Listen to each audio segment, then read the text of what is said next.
so I put watching Dragon Ball off for far too long, and due to the tragic passing of Toriyama, friends of mine were streaming some random episode when I tuned in. It made me decide that it's time for me to cover it with the same meticulous detail as I always do to truly honor the man behind it all. It's taken forever to get this by copyright, but let's answer the question of, did Dragon Ball start out well? Well, the episode begins with a banger of an OP before we learn that far away from the rest of civilization lived an old master named Gohan. He found a baby boy abandoned in the wilderness and decided to take him in, raising him as his own and teaching him martial arts as he is uncommonly strong. Now the boy named Goku is on his own, and the sole guardian of his grandpa Gohan's most valuable possession, a Dragon Ball. This does a good job setting up the possibility of great feats, good combat prowess, and interesting ways to overcome obstacles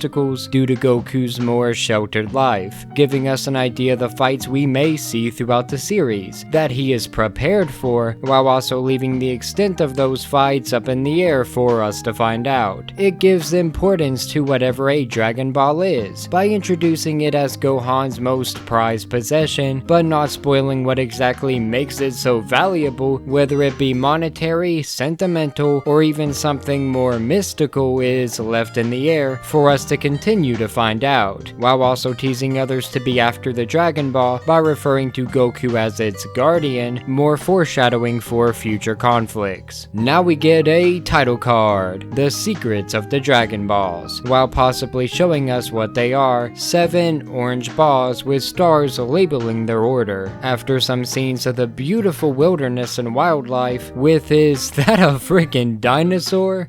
Apparently dinosaurs are now confirmed to exist in this world. That's pretty awesome, I have to admit. I freaking love those things.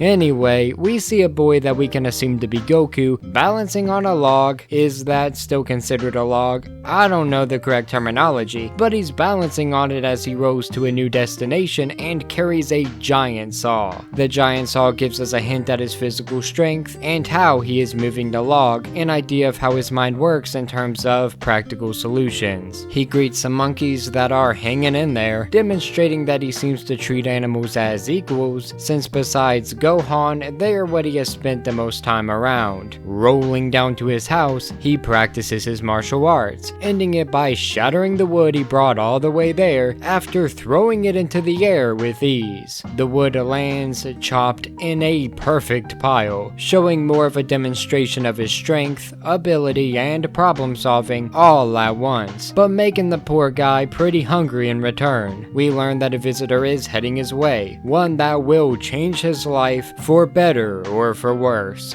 The young boy's life was about to begin a radical new phase.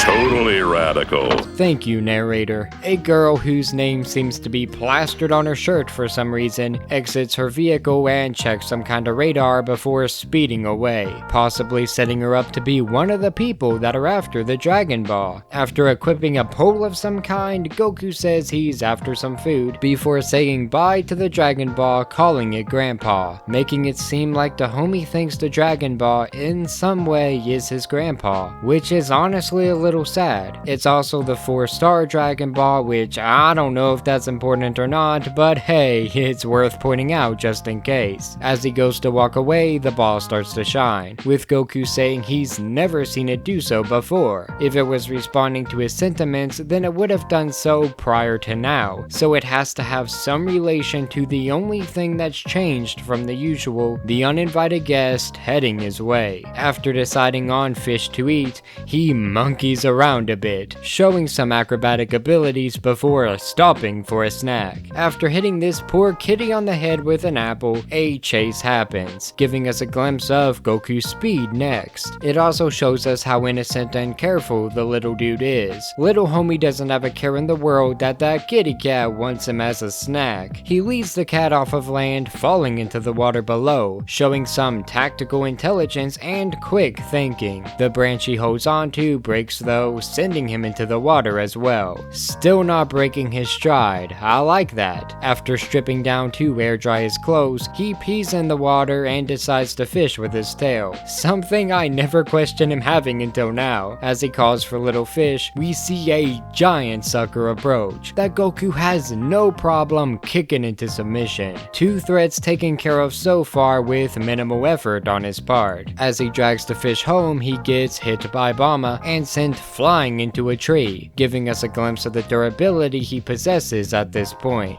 Not understanding what a car is, due to never experiencing one before, he mistakes it for a monster. More examples of his childlike innocence and how that leads to his interpretation of the outside world. He then picks the car up, tosses it, and destroys it in the process. He had more of a struggle when picking up the vehicle, finally setting some limits to his strength up to this point. Bulma then peeks her head out of the window of the car, takes out a handgun and shoots a child, which given homie has a tail and the strength of Samson, I guess I can't really blame her here. Thankfully the bullets don't seem to faze him, further adding validity to an idea that he may not be human, which was set up by his tail, his physical prowess, as well as him being found alone in the woods. Goku interprets the gun as black arts and goes to beat Bulma with his big pole. Wow, I could've worded that better. But she says that she's a human, causing him to back off. As she approaches, he steps back, showing that he's not too trusting of her claim to be human given his limited interactions with them. After checking her out, he states that she's thin and scrawny, which goes against his idea of what a human is, which means, just like him, Gohan must have been quite the physically strong person as well, which makes sense given that he is the person that trained Goku.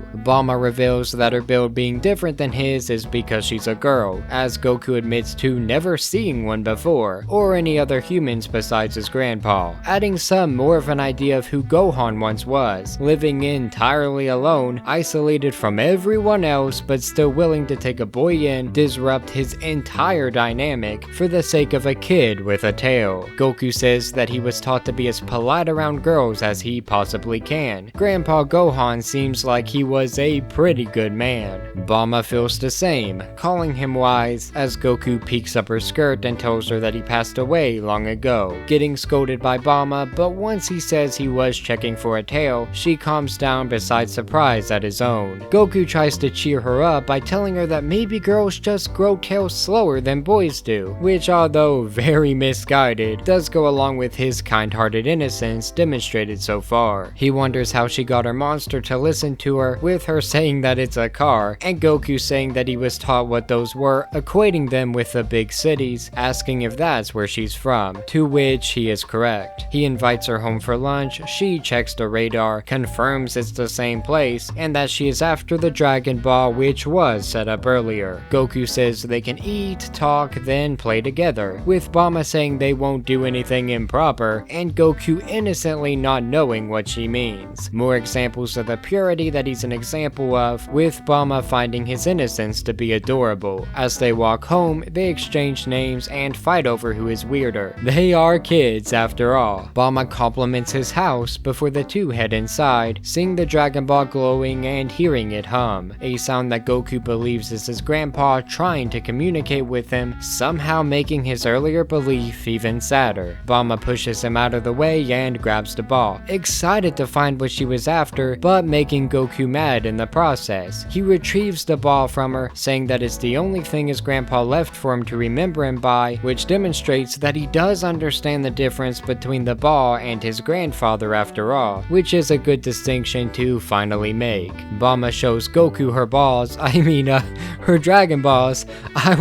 I won't make the joke. Okay, we're good. She explains that the balls glow due to them reacting to one another, which was set up by it glowing earlier and demonstrated here as she puts them all together. She reveals that if a bad person got a hold of the balls, bad things would happen, which means she considers herself good, and as of right now, I guess we should too. We then see 3, can I call them people? That homie's a small Navi, she's a cute soldier girl, and he's a ninja answering the age-old question of, what does the fox say? They are in a tomb-looking place, finding a Dragon Ball in the back, seeming to be what they are after. The fox guy is scared to enter the dark place, getting called Shu as the blue man calls himself Emperor Pilaf, two new named characters, and since they are also after the Dragon Balls, as well as come up after mentioning bad people, possible antagonists. Pilaf goes to make a wish, with the girl explaining to him as well as us how the Dragon Balls work, saying it takes all 7 to summon a dragon that grants the wish. She says a burst of energy comes out of them when they are all put together. That energy causes the dragon to be summoned, and that he can only grant one wish no matter what it is, with Pilaf's wish being to rule the world, cementing him as an antagonist. Although having no set limitations on what the wish could be can have a lot of creative possibilities, it also kinda leaves too many possibilities up in the air for me. For example, can Goku wish Grandpa Gohan back, or anyone else who dies throughout the series? If so, then does things like death truly matter? It has the possibility to really hurt the stakes of the show, depending on how it's utilized, but with just as much of a chance of doing great things, I'll take a chance and hope for the best here. As the girl was explaining to us, Bulma explained it to Goku, a smart way to introduce the antagonist to the show without hurting the pace in the process. Goku wonders why Gohan never told him about the wish, with Bulma saying that he may not have ever even known, since not many people truly do, bringing up the question of how many people may have a Dragon Ball and not even know it. She says the stars differentiate them, since Goku is scared to lose his with hers, before stating that she has 3 balls now and can wish for a boyfriend. Teenage girls be teenage girls. Goku says he's not handing his ball over just because she's a girl. I won't say it. Reiterating how much it means to him due to its ties to his grandfather, with her quoting what he said earlier about being polite to try and change his mind. For having such a silly frickin' wish, she shows here that she is a smart girl, as she tries to manipulate the situation to her advantage. Since that doesn't work though, she tries sex appeal, something the innocent Goku doesn't care about in the slightest. What do I care about seeing your dirty old fanny? Since she needs that ball, but needs to find the others as well, she comes up with one more idea to get the ball to come with her, inviting Goku, its guardian, along for the journey. She uses her cleverness yet again to convince him, saying there's plenty of new things to see, which he would be interested in given his interest in the city that he brought up earlier, as well as saying it would make his grandfather proud, someone Goku cares greatly about. She's a lot smarter than I originally assumed that she would be. To what lengths, I'm not quite sure. Once she convinces him, she thinks to herself that he would make a good bodyguard, further using her smarts to use him for her own benefit. The two head outside. Bulma explains the radar can pinpoint to Dragon Balls, with the closest being about 750 miles away. She says she needs a new set of wheels, taking a capsule out and throwing it down as it transforms into a motorcycle? Can anything be made into a capsule? This could become something used to get our heroes out of every dad blame situation they are in, since it so far has no set limitations either, but that's dependent solely on the writing. I'm hoping it doesn't devolve into a later seasons of Rick and Morty scenario where everything needed just pops out of thin air whenever it's convenient, but I guess we'll see. Goku, not understanding what the frickin' heck just happened, calls her a witch, causing her to reveal that they are called Dino Caps and that everyone in the city has some. Some pretty good world building to be explored in the future. After being hesitant for a few, he jumps on the bike, and the two take off. Goku gets excited since it goes faster than he can run, even though that's kinda the point, which irritates Bulma. She says she's an expert driver. Then the opposite happens, and she almost crashes, which Goku finds fun and wants done again. He really doesn't understand danger. Ignorance be bliss. Bulma gets out to go pee, confusing Goku as she runs away, since he doesn't understand why she can't just pee there with him. A joke that was set up by him peeing in the water earlier without a care in the world, as well as by his clueless nature in terms of societally accepted manners. Bulma calls out for help, with Goku rushing over to see her being snatched up by the fattest pterodactyl I've ever seen. Homie needs a better diet, that's for sure. He convinces our tiny hero that they are friends, and that him and Bulma have dinner engagements, with it taking till Goku's tied up for him to realize that the Dino may be lying. Dino Dan flies away with a pretty decent joke. Stop being such a downer, baby. I'm in the mood for a Happy Meal. And Goku uses his tail to untie the knot, showing its usefulness in the process. After saying that he doesn't know how to fly, he hops on the bike, and as set up by the almost crash from earlier, he's gonna ramp that baby into the sky. After toying around with it, he gets it to run, doing a wheelie before finally catching some airtime. Mid-air, he tries to grab Bulma's hand but isn't able to reach, jumping from the bike and still missing, showing limitations to his jumping ability and causing him to come up with something else. So he takes out his pole, saying "Power pole, extend," calling the dino a bully before whacking him with the now giant pole. Whether there's limitations to the pole size extension or not is unknown, but now it's established that it has the ability to extend, which we may see utilized in clever ways in the future. The three fall to the ground with Goku feeling bad about the dino that he had to kill, saying that he had no choice, as well as him saving Bulma with a power pole that he threw mid-air. The episode ends with the two driving on a motorcycle into the sunset, with how it survived hitting the ground never explained, especially since a precedent was set with the car earlier where it fell after being through from a far smaller distance and was absolutely totaled. Given she has other Dino Capsules, she could have just used another, and it's not that big of a deal as long as it doesn't set a precedent of things like this happening in the future. So did Dragon Ball start out well? Yes, actually it truly did. It established the importance of the Dragon Balls, the power they hold to make any wish come true. Although not setting limitations for said wish could spell trouble for the future, it could also lead to some really amazing things that I'm excited to see. It set up our main duo rather well, with Goku being a powerhouse but not having much strength in regards to social situations. He has incredible strength, speed, and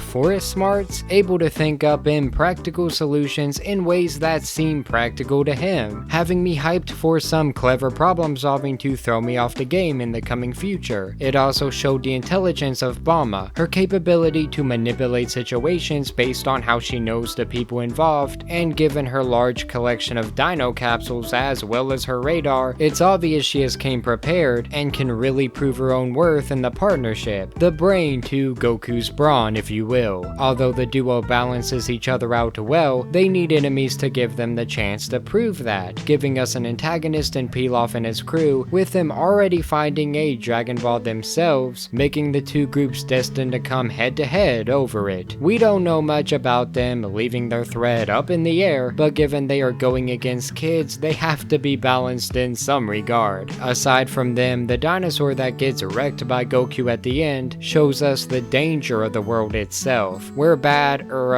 people roam with their bad intentions and capability to be some sort of foils to our heroes in some regard. The adventure setup is pretty engaging, but I honestly don't have much else to say. I should have wrote this part of the script out after I watched it, but oh well, it'll buff. So yeah, should I cover more Dragon Ball? Let me know in the comments below. Dislike if you disliked it, and for more news, reviews, and whatever we choose, stay tuned to Nerdsfeed. Have a great day. Thank you.